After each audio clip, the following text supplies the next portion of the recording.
तकरीबन 7 साल के बाद जम्मू कश्मीर की असेंबली में आज से बजट सत्र शुरू हुआ है।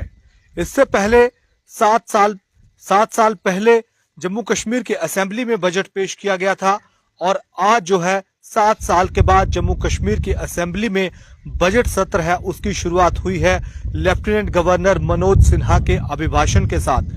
लेफ्टिनेंट गवर्नर मनोज सिन्हा ने अपने अभिभाषण में जो डेवलपमेंट का रोड मैप है वो पेश किया, भविष्य का जो रोड मैप है सरकार का उसे पेश किया और इस दौरान लेफ्टिनेंट गवर्नर मनोज सिन्हा ने कई मुद्दों पर अपनी बात रखी, कई मुद्दों पर उन्होंने अपनी राय रखी, जो सरकार की उपलब्धियां रही हैं उस पर बातचीत की और जो भविष्य का रोड मैप है उस पर भी बातचीत की।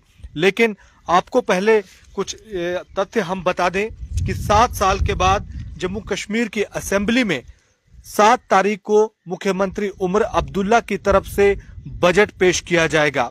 इससे पहले 1947 के बाद ऐसा पहली बार हो रहा है कि मुख्यमंत्री जो है वो बजट पेश करेंगे, क्योंकि आमतौर पर जो फाइनेंस मिनिस्टर होते हैं वही बजट पेश करते हैं।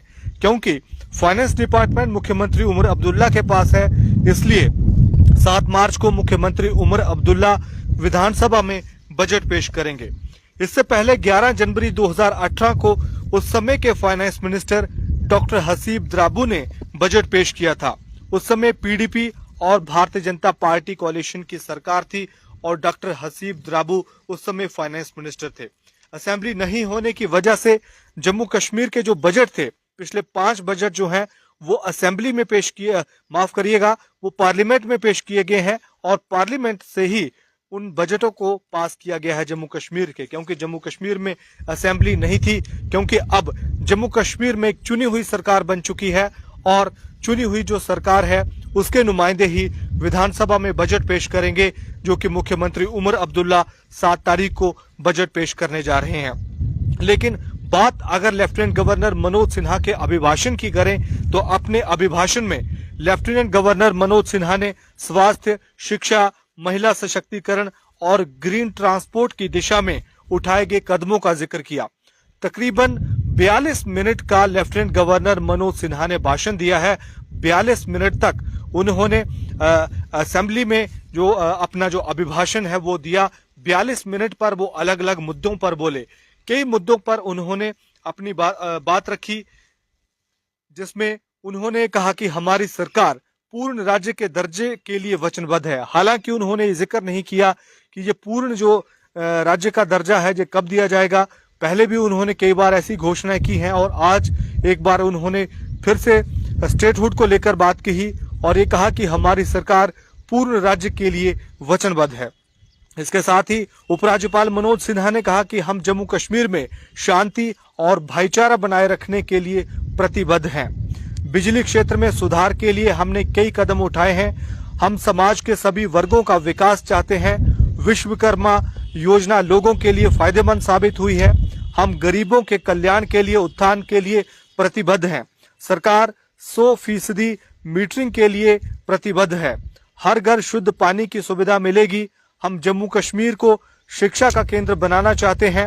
और इसके साथ ही लेफ्टिनेंट गवर्नर मनोज सिन्हा ने एक और महत्वपूर्ण बात कही, वो कश्मीरी पंडितों की घाटी में वापसी। उन्होंने कहा कि हम कश्मीरी पंडितों की कश्मीर घाटी में वापसी के लिए वचनबद्ध हैं और पूरी कोशिश करेंगे कश्मीरी पंडितों की कश्मीर घाटी में वापसी के लिए। यानी कि जो महत्वपूर्ण मुद्दे रहे हैं जम्मू कश्मीर के, उन तमाम मुद्दों पर लेफ्टिनेंट गवर्नर मनोज सिन्हा ने अपने अभिभाषण में जिक्र किया है, उन तमाम मुद्दों का जिक्र किया है।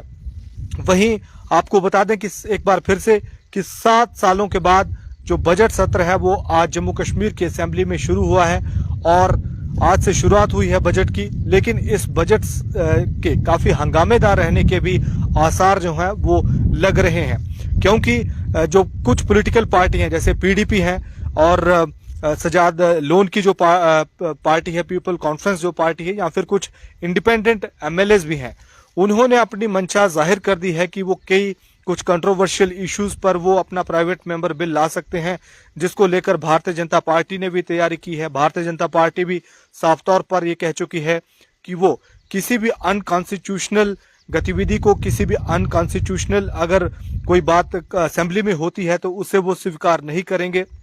वहीं जो इस चीज को भी देखना होगा, जो वादे किए थे मुख्यमंत्री उमर अब्दुल्ला की तरफ से, नेशनल कॉन्फ्रेंस की तरफ से, जो उनका चुनावों के दौरान उन्होंने उनका जो मैनिफेस्टो था उसमें जो वादे किए गए थे, चाहे वो 200 यूनिट तक पात्र परिवारों को मुफ्त बिजली की देने की बात कही हो या फिर मुफ्त के गैस सिलेंडर देने की बात कही हो, इन मुद्दों पर भी देखना होगा कि उमर अब्दुल्ला क्या अपने जो वादे हैं, लोगों की जो उम्मीदें हैं, उसे पूरा कर पाएंगे या नहीं कर पाएंगे। फिलहाल 7 तारीख को देखना होगा। लेकिन फिर से आपको बता दें कि जम्मू कश्मीर विधानसभा का बजट सत्र आज से शुरू हो चुका है। 7 सालों के बाद जम्मू कश्मीर की असेंबली में बजट सत्र है, उसकी शुरुआत हुई है। और यह देखना दिलचस्प होगा कि इस बजट में आम लोगों के ऊपर क्या बातचीत होती है, क्या आम लोगों के जो मुद्दे हैं उन पर क्या चर्चा होती है, आम लोगों के मुद्दों पर पक्ष और विपक्ष की राय क्या रहती है, या फिर सिर्फ हंगामा ही होगा जैसा कि पिछले जो सेशन था उसमें देखा गया था। फिलहाल इतना ही। धन्यवाद।